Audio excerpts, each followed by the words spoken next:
അല്ലാതെ ആലോചിക്കേണ്ടി വരും.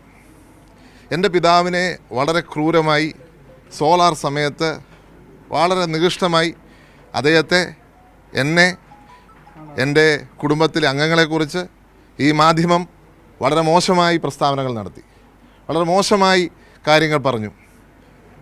ഞങ്ങൾക്ക് ആർക്കും പരാതി ഉണ്ടായില്ല, ഒരു കേസ് പോലും ഞാൻ കൊടുത്തിട്ടില്ല. അതിനുശേഷം എൻ്റെ പിതാവിൻ്റെ 50-ാമത്തെ വർഷം MLA 50-ാമത്തെ വർഷം അദ്ദേഹം ഒന്ന് ഇൻ്റർവ്യൂ എടുത്തു, ക്ഷമ ചോദിച്ചു. ഞാൻ അപ്പോഴും ഒന്നും കാര്യമാക്കിയിരുന്നില്ല. ഇത് എൻ്റെ പിതാവ് അദ്ദേഹത്തിൻ്റെ വിഷമസന്ധിയിൽ ഒത്തിരി ആക്ഷേപങ്ങൾ ഉന്നയിക്കുകയുണ്ടായി. അദ്ദേഹത്തെ എങ്ങനെ ഒരു പോറൽ പോലും പറ്റാതെ സംരക്ഷിക്കണമെന്നാണ് ഞങ്ങൾ ചിന്തിച്ചിട്ടുള്ളത്. എങ്ങനെ കരുതി ഒരു ദോഷം പോലും വരാതെ കൊണ്ടുപോകണം, കഴിഞ്ഞ കാലങ്ങളിൽ കൊണ്ടുപോയതുപോലെ കൊണ്ടുപോകണം ആഗ്രഹിച്ച് പോകുമ്പോൾ ആ ഒരു കുടുംബത്തിന് നേരെ ഈ തരത്തിലുള്ള വാർത്തകൾ ഉണ്ടാക്കുകയും, നിങ്ങൾക്കറിയാം, ഒരു വാർത്ത വന്നതിൻ്റെ അടുത്ത ദിവസമാണ്, അല്ലെങ്കിൽ ആ ദിവസം തന്നെയാണ് എൻ്റെ പിതാവിന് ആശുപത്രിയിലോട്ട് പോകേണ്ടി വന്നത്. അപ്പോൾ അറ്റ്ലീസ്റ്റ് ഒരു മാപ്പെങ്കിലും എന്നോട് വേണ്ട, അദ്ദേഹത്തെ സ്നേഹിച്ച കേരള സമൂഹത്തോട്, അദ്ദേഹത്തെ ഇന്നും സ്നേഹിക്കുന്ന കേരള സമൂഹത്തോട് പറഞ്ഞാൽ മതി. കാരണം ഇനിയും ഒരു കുടുംബത്തിനും ഈ അവസ്ഥ ഉണ്ടാകാൻ പാടില്ല, ഒരു മകനും ഈ ഒരു അവസ്ഥ നേരിടാൻ പാടില്ല.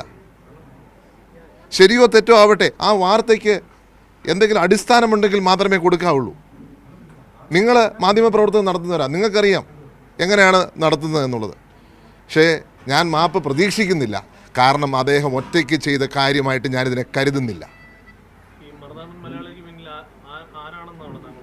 ഒറ്റയ്ക്ക് ചെയ്ത കാര്യമായിട്ട് കരുതുന്നില്ല. കാരണം ഞാനൊരു തെറ്റ് ചെയ്താൽ എനിക്കൊരു കുറ്റബോധമുണ്ടെങ്കിൽ ഞാൻ ചിലപ്പം അതിന് ഒരു ക്ഷമ ചോദിക്കുകയോ അല്ലെങ്കിൽ തെറ്റ് പറ്റിയെന്ന് പറയുകയും ചെയ്യും. എൻ്റെ മനസ്സിൽ വന്ന ഒരു തെറ്റിദ്ധാരണ, അല്ലെങ്കിൽ ഞാൻ കണ്ട വാർത്ത കൊണ്ടൊരു തെറ്റിദ്ധാരണ.